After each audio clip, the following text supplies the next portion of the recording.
Hello, sleepy thinkers, and welcome to Sleepy Science Teller. I'm so glad you're here with me tonight. Find a comfortable place, let your body rest, and let your mind drift gently as we journey together into the story of how birds learn to fly. The sky is filled with their songs, their wings move with grace and power. Yet long ago, birds could not fly at all. Their journey from land-bound creatures to masters of the air is one of nature's most beautiful stories. Tonight, we will follow that story, slowly, softly, step by step. Before we begin, my friend, I would love to know, where are you listening from tonight? And what time is it as you drift into this quiet space? Leave a gentle note in the comments below if you feel like sharing, and if this calm exploration brings you peace. I kindly invite you to like this video and subscribe so that together we can wander through many more wonders of science in the nights to come. Close your eyes for a moment and imagine the Earth as it was long before humans walked across its surface. The air was warmer, the continents were arranged differently, and the forest stretched wide and endless. This was the world of the dinosaurs, a world filled with creatures so strange and mighty that they almost feel like something from a dream. But hidden among the great giants, there were also the small ones, delicate creatures, often overlooked. In the shadows of tall ferns and beneath the towering feet of colossal sauropods, tiny dinosaurs scurried and climbed. These smaller beings were the true beginnings of birds. Around 230 million years ago, dinosaurs first appeared. For tens of millions of years, they grew and evolved, spreading into nearly every corner of the earth. And while the great predators like Tyrannosaurus ruled the land and giant plant eaters stretched toward the sky, there was another quiet story unfolding. Some dinosaurs were changing slowly, gently in ways that no one could predict. Many of these were called theropods, two-legged, often swift-moving hunters. Some were fierce, like Velociraptor, but among them were also smaller, lighter forms. And it is from these smaller theropods that birds would one day take flight. One might picture them as strange little creatures, running swiftly across the forest floor, their arms short, their tails long and stiff, their bodies covered in early, hair-like feathers. At first, these feathers were not for flying, but they were there like whispers of what was to come. If you stood in that ancient forest, listening quietly, you might hear the rustle of leaves, the call of primitive insects, and then, perhaps, the soft scurry of a feathered dinosaur darting past your feet. It would look almost bird-like, yet not quite, a shadow of the future, still bound to the earth. This is where the story of birds truly begins, not in the sky, but on the ground, among the small, nimble dinosaurs, whose shapes carried the seeds of flight within them. The world then was filled with pressures, challenges, and dangers. And in this world, even the smallest changes, lighter bones, feathers that could trap warmth, arms that could spread wider, offered survival. Evolution works slowly, like the turning of a page in the longest book. And in those quiet, unhurried pages, the ancestors of birds were being written into existence. The earth did not yet know what was preparing, but above the trees, beyond the ground, the sky waited, an open space, vast and unclaimed, and little by little, the path toward it was being shaped. For a long time in human history, people did not know that birds were connected to dinosaurs. They saw them as separate, unrelated creatures. But today, science has revealed the truth. Birds are, in fact, living dinosaurs. The connection begins with those small theropods. Imagine creatures like Microraptor, with 4 feathered limbs, gliding through ancient forests, or velociraptor, not as giant as movies often show, but sleek, feathered, and agile. Their skeletons reveal the same structures we see in birds today: wishbones, hollow bones, and even the beginnings of wings. The famous discovery of Archaeopteryx in the 19th century became a turning point. Its fossils showed feathers so clearly preserved, spread wide across delicate arms. And yet, it also carried teeth, claws on its wings, and a long bony tail, features of its dinosaur ancestry. It was a bridge, a glimpse into the moment where dinosaurs were becoming birds. At first, scientists debated fiercely, was Archaeopteryx a bird or a dinosaur? But over time, the evidence grew stronger. Feathered fossils were discovered in China, beautifully preserved in ancient lake beds. Each new discovery whispered the same truth. Birds are not just distant relatives of dinosaurs. They are dinosaurs, the only branch that survived. The very things we think of as bird traits, light skeletons, feathers, even the wishbone, can all be traced back to these ancient theropods. And so, when we watch a sparrow hop along a branch or see a hawk soaring overhead, we are truly looking at the living legacy of dinosaurs. It is humbling to imagine that the mighty creatures who once ruled the earth did not all vanish when the great extinction came. Some of them, small, feathered, fragile-looking, found a way to survive, and their descendants fill our skies today. The origin of birds, then, is not just a story of flight. It is also a story of survival, of resilience, of carrying the memory of the ancient world into the present.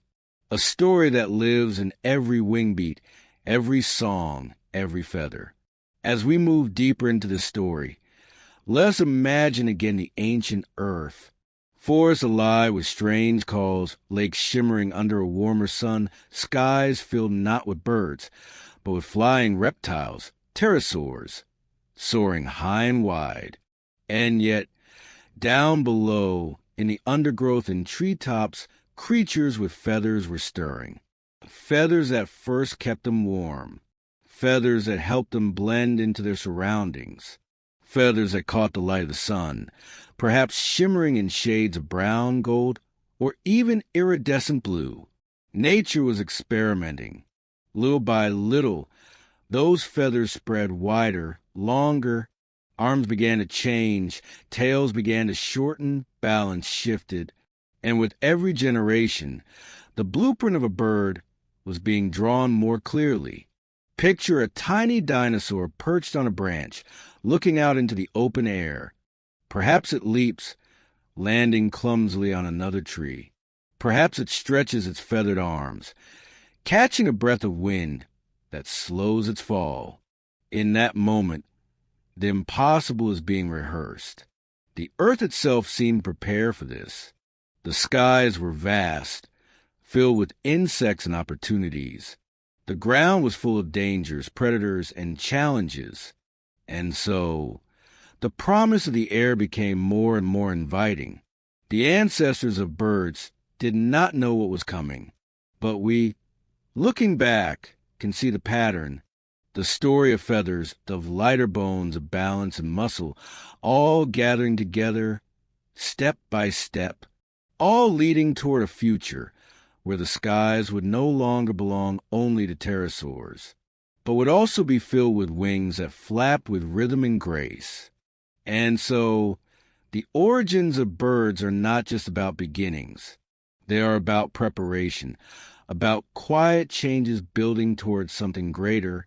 They are about how, in the vastness of time, life slowly, softly teaches itself to rise. When you next see a bird gliding across the horizon, remember, you are witnessing not just a simple creature of today, but the descendant of a story that began millions of years ago. A story that started in the shadows of dinosaurs and reached upward until it touched the sky. Close your eyes and imagine the surface of the earth. 160 million years ago, The forest stretched tall and ancient ferns and cycads carpet the ground. And among the trees, small dinosaurs move quietly, carrying something unexpected upon their skin. Not scales alone, not fur, not bare hide, but delicate, hair-like strands. These were the first feathers, simple, soft filaments, nothing like the wide, patterned wings of modern birds. At the beginning, they were not designed for flight. Instead, they were whispers of warmth, tiny blankets wrapping around small, vulnerable bodies. Imagine a little dinosaur huddled in the shadows of the night. The air cool, the stars watching above. Those thin strands of feather-trapped heat close to its skin, protecting it in a way bare scales never could. For a creature small and fragile, this difference meant survival. Over time, these simple filaments branched and spread. Some grew longer, flatter, more decorative. Some caught the light of the sun, shimmering in subtle hues. And so, feathers began to serve more than one purpose. They became tools of beauty, of attraction, of display. Picture two dinosaurs meeting in the forest clearing. One shakes its body, a shimmer of feathers glowing in dappled sunlight. The other turns its head, drawn by the brightness, by the signal of health and vitality. Long before birds sang songs in the air, they may have spoken first through feathers, through color, through shine, through quiet displays of life and strength. So the story of feathers began not as wings in the wind, but as warmth, as beauty, as quiet messages written across the body. Each feather carried possibility, and though their purpose would change, their presence marked the first step toward the sky. As the earth shifted and changed, survival became more complex. Creatures needed to stay warm, to hide, to attract, to intimidate, and feathers, soft and versatile, grew to meet these needs. Some dinosaurs developed patterns across their feathers, spots, stripes, blend of color. In the forest shadows, these patterns became camouflage, a way to disappear into the leaves, to escape the sharp eyes of predators. Others grew bold, with feathers so bright they could not be missed. These feathers became signals of strength, warnings of danger, or invitations to courtship. Imagine a dinosaur standing tall, spreading its feathered arms wide. The display itself could frighten an enemy or charm a partner. Feathers became a language, spoken not in sound, but in shape and color. And still, they held their first purpose, warmth. A mother dinosaur may have nestled her eggs, covering them gently with her feathered body, keeping her young safe and warm, wrapped in the softness of evolution's gift. It is a scene not so different from what we see today, a mother bird warming her nest, the past and the present echoing one another through feathers. Science has found fossils with feathers so beautifully preserved that their color patterns are still visible. Black, brown, perhaps iridescent hues that shift in the light. It is as if the ancient world is speaking to us directly, whispering that feathers were not just practical. They were art long before humans could ever imagine it. In this way, feathers became more than survival. They became identity, individuality, and presence. Every feathered creature carried its own story upon its skin, and through them, life began experimenting with the idea of wings. Now, let us pause and reflect on how these simple threads of warmth and color would one day open the skies. At first, feathers had nothing to do with flying, but as they grew broader, flatter, stronger, they began to interact with the air itself. When a small dinosaur leapt from a branch, its feathers caught the wind, slowing its fall, steadying its landing. It was not flight yet, but it was a preview. The structure of feathers became more complex. Each one grew a central shaft, with barbs branching out like tiny trees. Those barbs linked together, forming flat surfaces strong enough to push against air. This was the secret ingredient, the quiet preparation for wings. Even before true flight, feathers gave power. Some dinosaurs ran swiftly, flapping their feathered arms to balance as they leapt to prey. Others used long tail feathers to guide their turns. And still others spread them wide for display, in rituals of beauty and dominance. Evolution does not plan ahead. It does not know what it is building. But every new feather, every new pattern, every new shape carried possibilities that could be explored. And with each small step, feathers became more than warmth, more than art, more than camouflage. They became tools that touched the wind. When we watch a bird today, preening its feathers, arranging them with care, we are watching a ritual that began long before true birds existed. A ritual that carried small dinosaurs toward the edge of the sky. And so, the gift of feathers was more than survival. It was nature's quiet invention, an invention that began as warmth, grew into beauty, and finally became wings.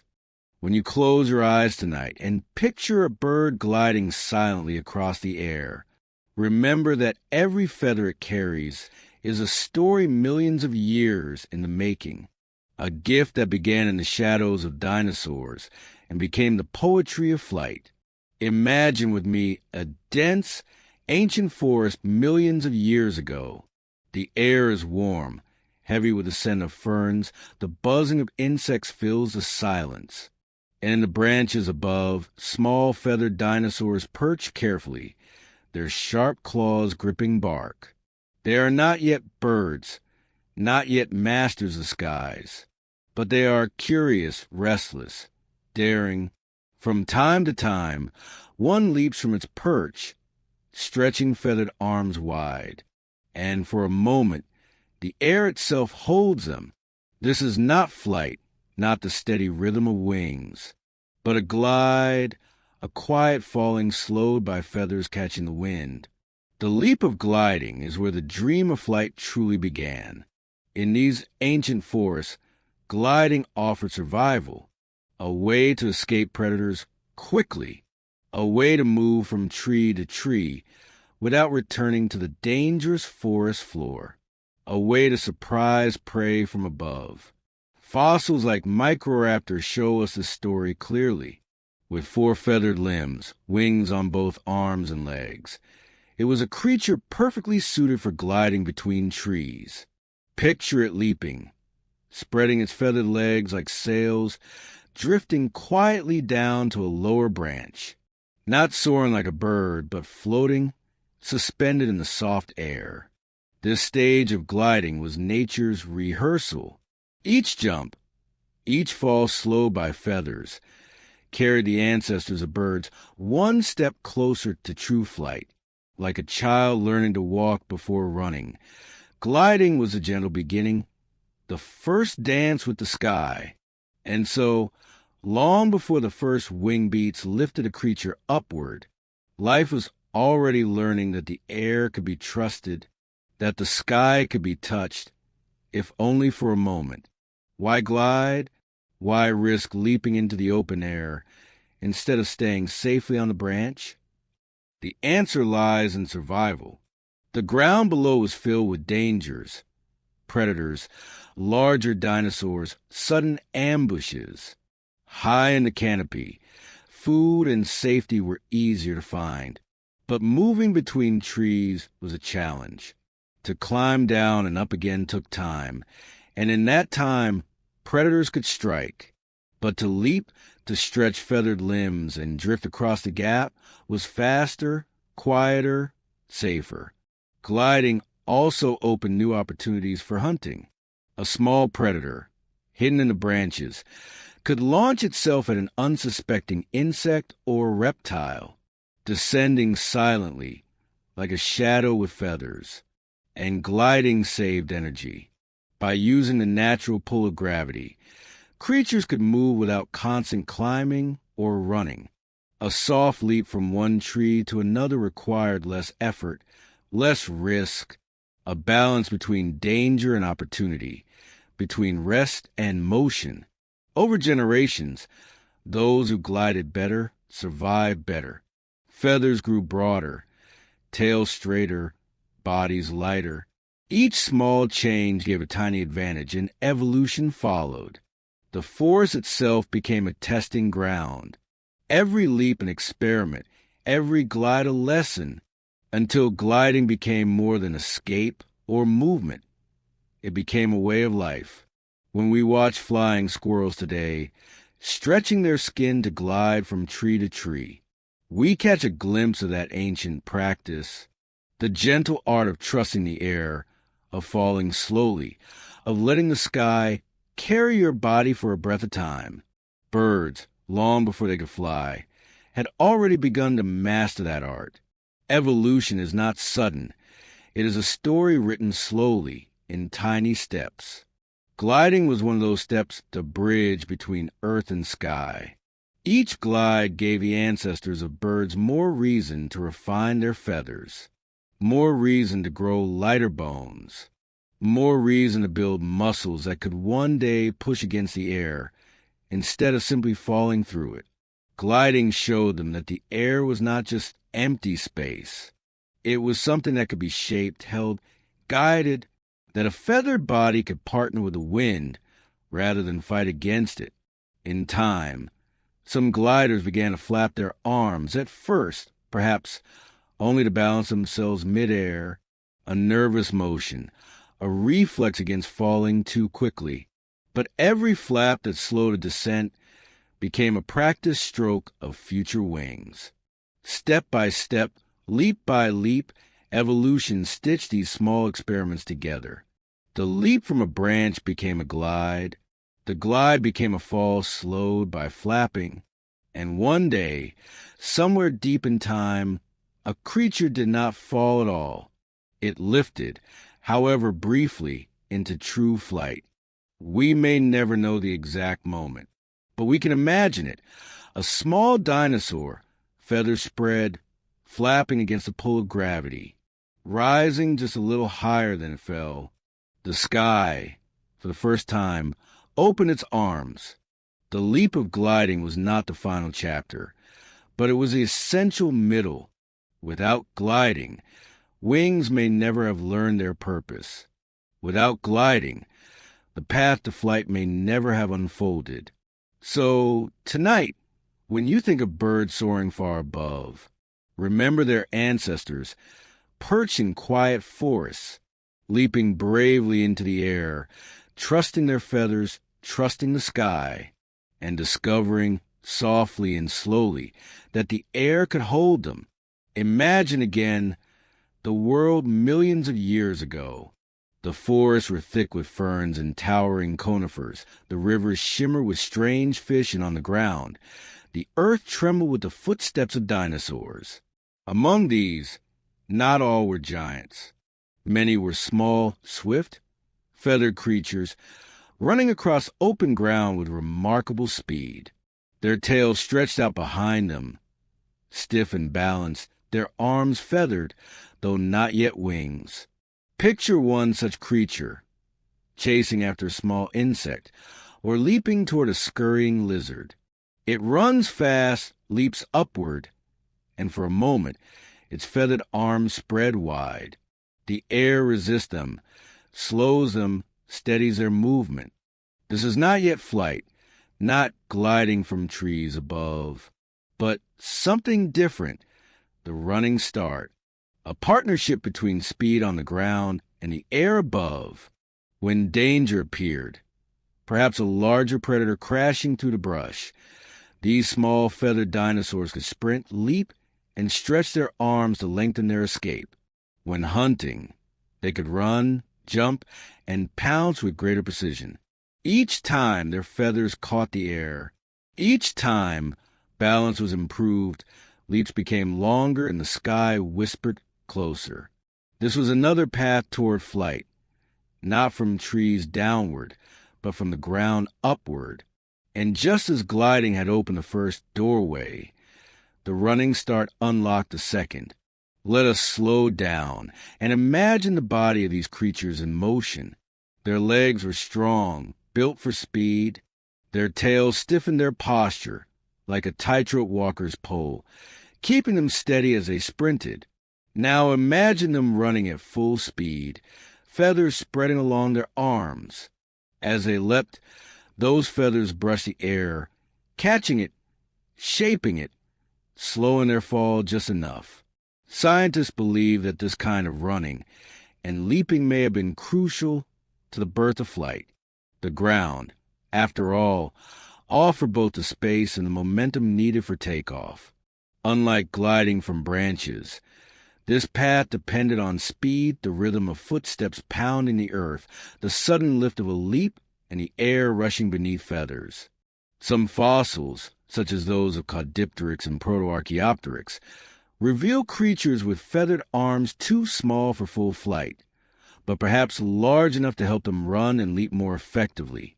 It is as though evolution was experimenting, testing whether feathers could serve as tiny parachute stabilizers or even early wings. One hypothesis, called wing-assisted incline running, suggests that these small dinosaurs used their feathered arms to help them climb steep surfaces. Imagine a little feathered creature sprinting up a slope, flapping its arms wildly, the feathers pressing against the air, giving just enough force to keep it from sliding backward. In this way, the wings were trained long before they were strong enough for true flight. Every sprint, every leap, every flap became practice for what was to come. And though they did not yet fly like birds, they were shaping the very motions birds still use today. The push of strong legs, the spread of wings, the leap upward, movements that echo across millions of years, from dinosaur bird, from earth to sky. The earth itself became the training ground. Flat plains, forest floors, riverbanks, all served as natural runways for these creatures. Each leap from the ground taught them that speed could be turned into lift, that running was not just escape, but preparation, not just survival, but possibility. In the grand story of life, gliding and running work together. Some dinosaurs leapt from branches, some leapt from the ground.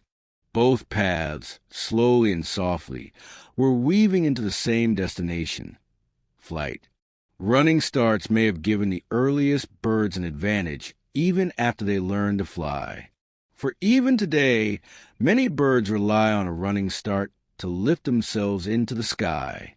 Think of the swan, sprinting across the water before rising into the air. Think of the pheasant, beating its wings furiously as it dashes forward through tall grass. Even modern birds echo their ancestors, carrying forward that ancient rhythm of speed and lift. So, the running start was not just a stage in evolution. It was a foundation, a reminder that the earth and the sky are always connected, that the gift of flight was born not only in the trees, but also on the ground, in the simple, determined act of running. Picture now one of those ancient feathered creatures sprinting across a clearing, leaping with all its strength. Its feathered arms catch the air, its tail balances the motion, and for a moment it stays aloft longer than the leap should allow. That moment holds the promise of wings. That moment holds the future of birds. The running start was not glamorous, not soaring, not graceful, but it was real, it was powerful, and it was necessary. It was the bridge between earth and sky. The steady footsteps that led, slowly and softly, toward flight. Close your eyes for a moment and picture the body of a small feathered dinosaur. Its bones are light. Its feathers stretch across its arms. Its tail guides its balance. But beneath the skin, something new is growing. Muscles, strong and coordinated, beginning to shape the motion of wings. For gliding and running starts Only small movements were enough. A stretch here, a flap there, a little push against the air. But true flight demanded more. It required power, rhythm, endurance. Think of a bird you've seen today. Perhaps a pigeon rising from the street, or a sparrow darting from branch to branch. Notice how quickly the wings beat, how much force drives them upward. That strength comes from a muscle no other animal developed in the same way. The great chest, the pectorals. Long ago, in the bodies of dinosaurs, these muscles began to shift and grow, no longer just for running or climbing. They began to anchor themselves against the breastbone, pulling the arms downward with great force. Each contraction became a push against the air. Each beat a tiny step toward lift. At first, it may have been awkward, flaps uncoordinated, power wasted. But over countless generations, the rhythm improved. The muscles grew stronger, and wings began to press not only down, but forward and up, transforming simple flaps into something more, true flight strokes. It is humbling to think of evolution in this way. Every small leap, every flap of a feathered arm, every moment of muscle strain was training for a destiny no creature yet understood. The air was waiting, and the muscles were preparing to meet it. To understand the power of flight, we must look deeper inside, at the skeleton, the structure that supported those mighty muscles. Birds today carry a large keel, a ridge on the breastbone where powerful flight muscles attach. This keel acts like an anchor, a surface for muscles to pull against. Without it, the wings would be weak, unable to push air with force. But in the beginning, there was no keel. Early feathered dinosaurs had flat breastbones, too small to anchor great muscles. Still, little by little, that bone deepened, the surface widened, the muscles grew, the strokes became stronger. Imagine one of those early creatures, its wings flapping hard as it ran up a slope or tried to glide farther than before. The strain of those motions pulled on its bones, shaped them, encouraged growth across generations. Evolution listened to the demand for strength, and slowly the keel appeared. Once it did, the wings became powerful. No longer just arms with feathers, but engines of motion. The downstroke pushed against the air, lifting the body higher. The upstroke folded slightly, wasting less energy. Together, the two strokes formed a cycle, beat after beat, steady and strong. This was no longer gliding, no longer falling slowly. This was rising, lifting, climbing into the air. And behind it all, muscles worked tirelessly, contracted with incredible force. Even today, in modern birds, these muscles can make up nearly a third of the body's weight. They are the heart of flight, the silent power hidden beneath the beauty of feathers. So when you see a bird take off, beating its wings with rapid strength, remember the story beneath the surface, the story of muscles, bones, and effort that transformed soft gliding into soaring flight. Strength alone was not enough, for flight demands not just power, but endurance. Muscles had to grow efficient, able to contract again and again without tiring too quickly. Picture a bird in the sky today, perhaps a swallow chasing insects, or a goose migrating across continents. Their wings beat for minutes, hours, sometimes days. This is possible only because of specialized muscle fibers. Fibers built not only for strength, but for long-lasting rhythm. In the age of the first birds, these changes began quietly. As muscles grew larger, blood supply grew richer, bringing oxygen to feed their effort. Bones grew lighter, making each stroke easier. The body's entire system bent toward one purpose: sustaining the beat of wings. Some creatures still preferred short bursts, leaping from the ground, flapping hard, then gliding to rest. Others, little by little, developed the endurance to stay aloft longer. And from these differences, the diversity of bird flight began, some fast, some strong, some graceful, some tireless. Even today, we see echoes of this in the world around us. The hummingbird, with muscles that beat wings faster than the eye can follow. The albatross, whose great chest allows hours of soaring above endless oceans. The hawk, whose steady strokes keep it circling high above.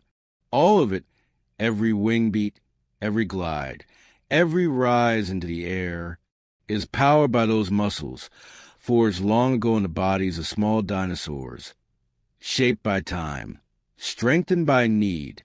And so, the power of muscles was not simply physical strength. It was the key that unlocked endurance, grace, and mastery of the skies. It was the silent force beneath the feathers, the living engine of flight. When you feel your own heartbeat steady in your chest, think of the birds whose flight muscles contract just as tirelessly, rhythm after rhythm, lifting them into the air. Think of the story of strength, hidden within the softness of wings. It is a reminder that beauty often rests upon effort, that what seems effortless, the glide of a bird, the beat of its wings, is carried by power unseen, by muscles that never stop. And in that quiet truth, we see the heart of flight itself. Strength, endurance, and rhythm working together, transforming earthbound creatures into masters of the sky. Imagine a bird rising into the air, its wings beating gently, its body lifted almost as if weightless. But birds are not made of air nor of fragile dust. They are flesh, muscle, bone, and yet they are light enough to float above us. How is this possible? The answer lies deep within their skeletons, in a gift of nature called hollow bones. Long ago, when the ancestors of birds still walked the earth as small feathered dinosaurs, their bones were solid, heavy, strong enough for running and leaping. But as the dream of flight unfolded, weight became an enemy. Every extra gram made lifting harder. Every heavy bone pulled them back to the ground. So, over countless generations, bones began to change. Inside, where marrow once filled every space, air began to weave its way in. The walls of the bones grew thin but not weak. A delicate structure of struts and cross beams supported them, like the beams of a bridge. This was the genius of evolution, bones that were both light and strong. Hollow, filled with air, but reinforced by tiny ridges and patterns. Strong enough to carry the strain of flight, yet light enough to lift. If you were to hold the bone of a bird in your hand, it might feel almost fragile, almost too delicate to endure, and yet that same bone could withstand the pounding rhythm of wings, the impact of landings, the tension of muscles pulling against again and again. Hollow bones are a quiet secret, a hidden design that made flight possible. Without them, the body would have been too heavy, too bound to earth. With them, the sky opened and birds began to rise. But the story of hollow bones is not only about lightness. It is also about breath, about the rhythm of life flowing through body. In many birds, these hollow spaces are not empty. They are connected to the lungs, part of a network of air sacs that make breathing more efficient. Air moves not just in and out, but through, circulating in one continuous flow. This is different from the way humans breathe, where air enters, stops, and exits. Birds breathe in a cycle that never truly pauses. Oxygen flowing steadily, fueling their muscles, feeding the tireless beat of wings. Imagine a bird soaring across the ocean, flapping for hours, never tiring. Its hollow bones are not simply light. They are part of a living system, carrying breath deep into the body. Air fills the bones, lightens a frame, and brings energy where it is needed most. This is why birds can fly at high altitudes, where oxygen is thin. This is why geese can migrate over the Himalayas, gliding above snowy peaks where humans would struggle to breathe. It is not only their wings that lift them, but their lungs, their hollow bones, their endless breath. So when we think of hollow bones, let us not imagine emptiness, but fullness, full of air, full of life, full of the rhythm that keeps birds soaring. The hollow bones of birds are a delicate balance, a harmony between strength and fragility. Too heavy, and flight will be impossible. Too fragile, and the skeleton would break under the strain of muscles and motion. And so, nature crafted something remarkable, bones light enough for flight, but strong enough for survival. Some people once believed that hollow bones made birds weak. But look at an eagle seizing prey with its talons, or a woodpecker striking a tree with its beak. These creatures are anything but fragile. Their bones are perfectly designed for their purpose. In fact, some hollow bones are stronger, weight for weight, than the solid bones of mammals. Their secret lies in the inner architecture. Fine, hidden patterns that distribute pressure, absorb shock, and hold strength. It is as if every bone is both sculpture and machine, elegant in form, efficient in function. Even their shapes are tuned for flight. The long, light wings, the narrow ribs, the fused vertebrae that gives stability in the air. Think of a swallow darting through the air, changing direction in an instant. Think of an owl gliding silently through the night. Think of a crane lifting itself skyward on broad, slow wings. Each movement is made possible by bones that are hollow, yet unbreakable in their purpose. Hollow bones remind us of a quiet truth. Sometimes, strength is not about heaviness or density, but about design, balance, and harmony. They are the silent frame of flight, the hidden gift that allowed birds to leave the earth behind. And so, the story of hollow bones is not just about weight or air or structure. It is about possibility. It is about the sky opening to creatures who once walked the ground. It is about how lightness, when balanced with strength, can change the destiny of life itself. When a bird first lifts itself into the air, the challenge is not only to rise, but to remain steady. Flight is more than wings beating.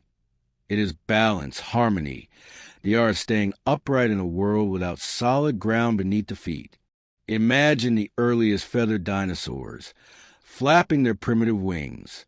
Each lift carried them upward, but each motion also tilted their bodies side to side, threatened to throw them off course. Without balance, flight would have been wild, chaotic, dangerous. And so, slowly, evolution shaped bodies for stability. The long, feathered tails of early creatures acted like rudders, steering them, steadying them. Later, as tails shortened, wings took on more of this role, spreading wide not only for lift, but also for balance. Think of a tightrope walker, arms stretched out to stay steady above a rope. For early flyers, wings worked in the same way, adjusting, shifting, tilting ever so slightly to correct each wobble. Balance was the key, the hidden art that turned clumsy leaps into graceful glides. Even today, balance is at the heart of every bird's flight. When a hawk hovers in the sky, when a swallow darts through the air, when a heron glides across a lake, each movement is guided not only by power, but by balance. It is this gift, this delicate harmony, that makes flight not just possible, but beautiful. To stay balanced in the air, birds needed more than wings. They needed bodies designed for stability, with weight carefully arranged around the center of gravity. In most birds, this center lies near the chest, where the powerful flight muscles are anchored. It keeps the body steady, like a ship with its keel beneath the water. Without this careful balance, flight would tip forward or back, throwing the bird off course. Tails, too, played a vital role. In early species, long feathered tails worked like the rudders of boats, steering side to side, adjusting pitch and angle. Over time, tails grew shorter and lighter, but they never lost their purpose. Even in modern birds, tail feathers spread wide in flight, fanning out to help with steering, braking, and landing. Picture a swallow in midair, turning sharply to catch an insect. Its wings tilt, its tail spreads, its body pivots, all in perfect harmony. Balance allows such precision, such effortless grace. And wings themselves became more than engines of lift.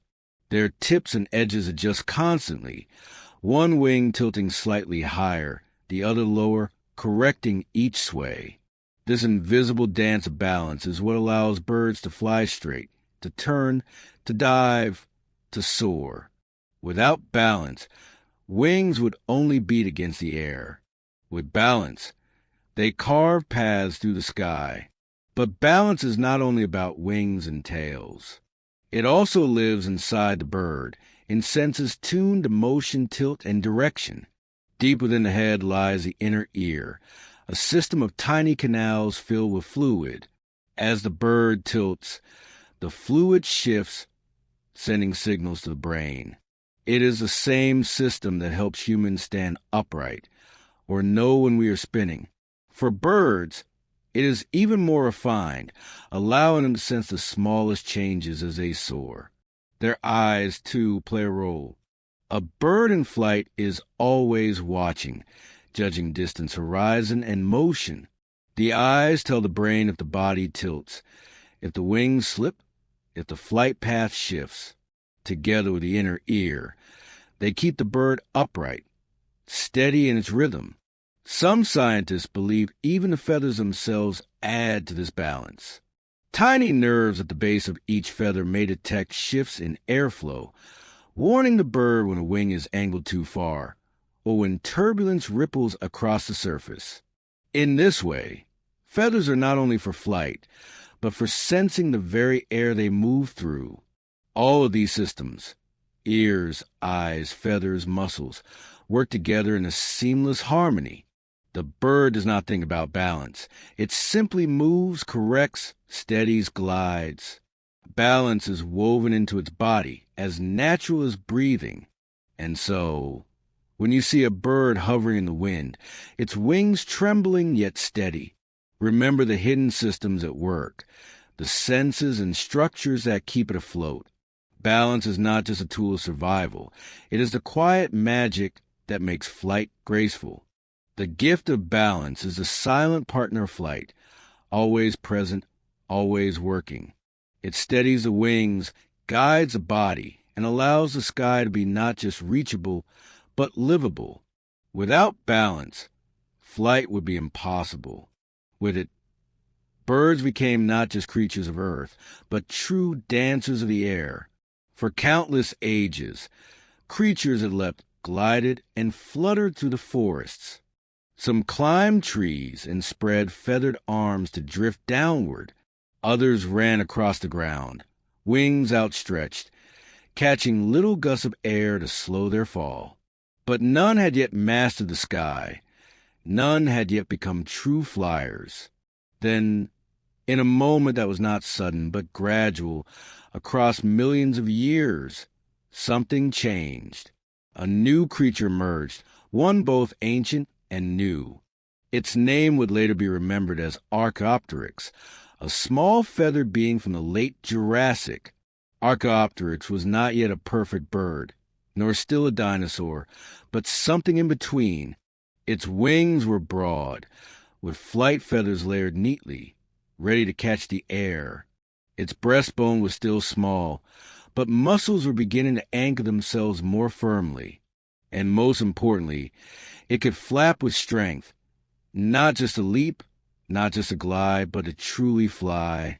Imagine in your mind, perched on a branch beneath a Jurassic sun, feathers glowing gold. It spreads its wings, leaps, and for the first time does more than drift. Its wings beat downward, pushing against the air, and the body lifts upward. Not high, not far, not yet, but enough. Enough to prove that the dream of flight was real. These are the first true flyers. Creatures who did not only borrow from the air, but lived in it. They may have been clumsy by today's standards, their flights short, their landings rough. But in those moments, a new world opened. The sky was no longer a place only for insects or gliding reptiles. It was now a home for birds. Archaeopteryx is the most famous of these first true flyers, known from fossils found in fine limestone, where feathers are preserved in delicate detail. Its wings show the unmistakable pattern of flight feathers, long, stiff, and asymmetrical, the same design seen in modern birds. But Archaeopteryx still carried the marks of its dinosaur heritage. It had teeth in its beak, claws on its wings, and a long bony tail. It was a mixture of two worlds, half dinosaur, half bird. Scientists still wonder how well it could fly. Some believe it flapped only in short bursts, hopping between trees. Others think it was capable of longer flights, chasing insects or escaping predators. What is certain, though, is that it was no longer bound only to the earth. It had entered the air, and that changed everything. And Archaeopteryx was not alone. Other early flyers appeared across the ages. Confuciusornis in China, with a toothless beak and long tail feathers. Ibromosornis in Spain, smaller and lighter, showing more refined flight. Each of these early birds carried the torch forward, each one closer to the mastery of the skies. Think of them as pioneers. Every flap, every glide, every awkward landing was a step toward perfection. The world was filling with creatures who no longer walked alone, but soared. The rise of the first true flyers was more than curiosity. It was the birth of a new era of life. With wings that beat powerfully, these creatures could escape predators, reach new food, and travel across landscapes with freedom unknown before. Insects, once safe high in the air, now had new hunters chasing them. Forests, once ruled only by ground dwellers, now echoed with the flutter and beat of wings. The balance of nature shifted, little by little, with every flight. These early birds were small, fragile, yet brave. Their world was filled with giant dinosaurs, towering predators and dangers at every turn. But their wings gave them something no giant had: speed, agility, the power to vanish into the sky. It was not perfection yet. Their bones were still heavy compared to modern birds, their muscles not fully developed, their flight often clumsy. But the direction was clear, the path already set. The air was now a home, and evolution would only refine what had begun. When we look at a sparrow today, flitting easily through a city street, or a hawk circling gracefully above a field, we are looking at the children of those first true flyers. The dream that began with Archaeopteryx has never ended. It simply grew stronger, lighter, more graceful, until birds became true masters of skies. And so, the first true flyers remind us of beginnings, that even the greatest journeys start with small, unsteady steps, that what seems awkward at first can grow into grace, that the sky, once unreachable, can become a home, if only we keep leaping, keep flapping, keep reaching upward. When the first true flyers spread their wings, the sky was only beginning to open. At first, their flights were short, little bursts from tree to tree, or brief escapes from predators on the ground. But as wings grew stronger, as bones grew lighter, as balance and muscles improved, something extraordinary began. Flight expanded. The air, once a dangerous place, became a highway. Forests that once trapped creatures on the ground now became open, connected worlds. A bird could rise from one tree and glide to another far away. It could cross rivers, valleys, even small seas. For the first time, life had a tool to conquer distance with ease. No longer bound to one patch of land, early birds could explore, discover, and spread across the earth. With wings, every horizon was within reach. This expansion was not only about distance, it was also about diversity. Some birds became fast flyers, chasing prey through the air. Others became gliders, soaring long distances on wide wings. Still others specialized in hovering, flapping rapidly to stay in place. The sky was not just open, it was vast, filled with possibilities. And birds, once bound to earth, were learning to use every inch of it. As birds spread, flight became more than escape. It became a way of life. Different species began to carve out new niches, new ways of surviving, each shaped by the kind of flight they mastered. In dense forests, small birds developed quick, darting wings, weaving between branches with agility. Over open plains, larger birds learned to soar high, spotting prey from afar. Near rivers and coasts, wings stretched wide to glide over water, searching for fish. This expansion of flight was like painting across a blank canvas. Each bird, each species, added a new stroke, a new color, a new form of movement. Together, they filled the skies of variety, with endless experiments in shape and motion. Think of swifts with narrow wings that cut through the air like arrows. Think of owls, whose wings carry them silently through the night. Think of cranes, whose broad wings lift them steadily over long distances. Each one is an answer to the question, how can a bird best use the air? And this expansion did more than shape the birds. It shaped the world around them. Insects, flowers, forests, even oceans changed under the influence of wings. Birds became pollinators, seed carriers, hunters, prey. The air was no longer just empty space. It was alive, woven into the very fabric of life. Perhaps the most powerful part of this expansion was the ability to journey, to leave one place and find another far beyond the reach of walking or running. Birds began to migrate, following the seasons, chasing food and warmth across continents. Some travel hundreds of miles, others thousands. Even today, the Arctic tern flies from one end of the world to the other, from the icy north to the frozen south, chasing endless summer. This gift of travel reshaped life itself. Birds could escape harsh winters, find new homes, explore new lands. They became explorers before humans ever dreamed of ships or maps. Their wings were their vessels, their instincts their compass, the earth itself their path. With every journey, they carried more than themselves. Seeds clung to their feathers, dropped in new soil. Insects hidden in their food were carried to distant lands. Birds became agents of change, spreading life wherever they flew. And as they expanded their flight, they also expanded their role in nature. They connected forests to plains, rivers to mountains, islands to continents. They became part of the rhythm of the earth, rising and fall with the seasons, always moving, always searching. The expansion of flight was not just a story of birds.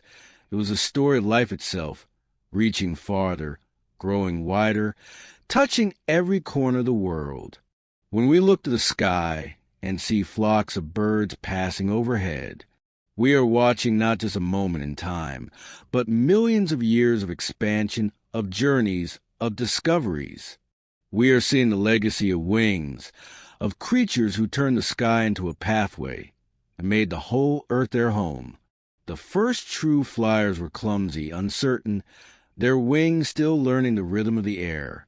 But across millions of years, evolution shaped them with patience, sculpting their bodies, perfecting their movements. What began as awkward leaps and short flutters became something greater, mastery. Today, when you look to the sky and see a hawk circling or a swallow darting with effortless precision, you are watching the peak of that long journey. Birds no longer struggle to stay aloft. They command the sky. Each feather, each bone, each muscle works together in harmony, tuned by time for flight. This mastery shows itself in countless forms. The eagle, rising on thermals, climbs higher and higher, barely moving its wings, carried by invisible rivers of air.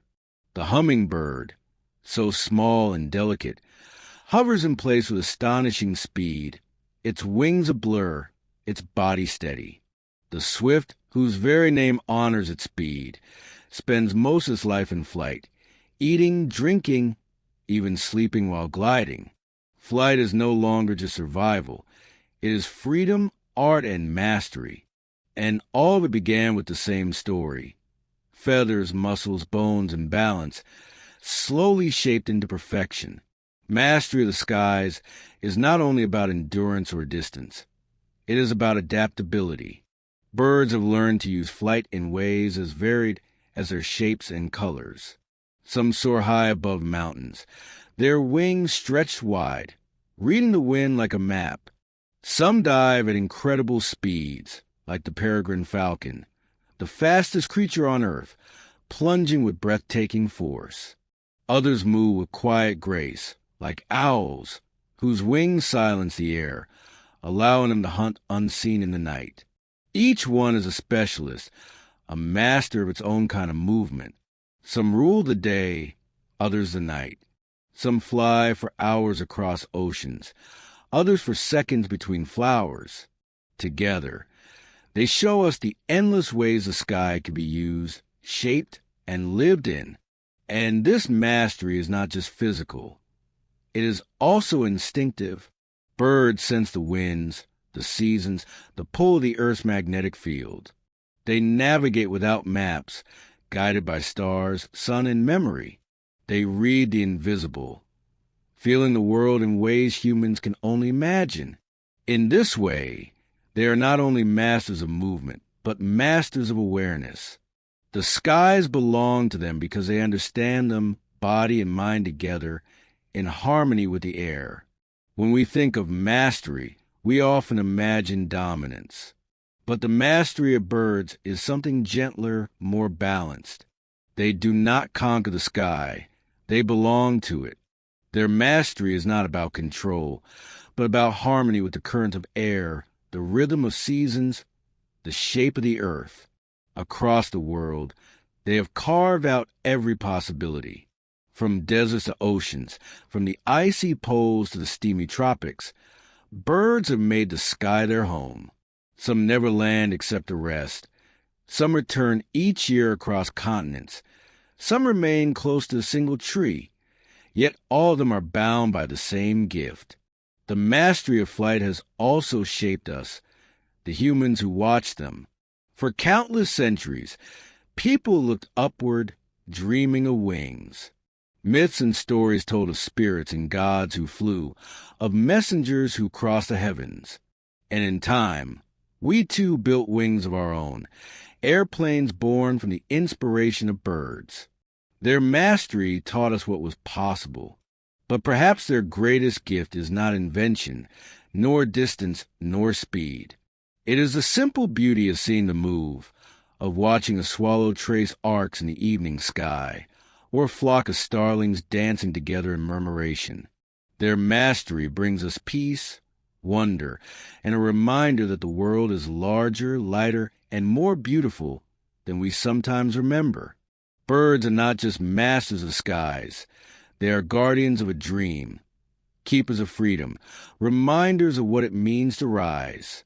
And so, dear listener, our journey through the story of flight comes to an end. We have wandered from the earthbound ancestors of birds, to feathers, to gliding, to the power of muscles, to hollow bones and balance, to the first true flyers, the expansion of flight, and now, to mastery itself. The story of birds is a story of patience, of persistence, of beauty slowly unfolding. It tells us that even the heaviest bones can grow light, that even awkward leaps can become graceful arcs, and that, with time, dreams as impossible as flight can become real. As you rest now, let your thoughts drift like feathers on a gentle breeze. Imagine the skies above you, vast and open, filled with wings. Know that you, too, carry lightness within you, the possibility of rising, of soaring, of finding freedom in your own way.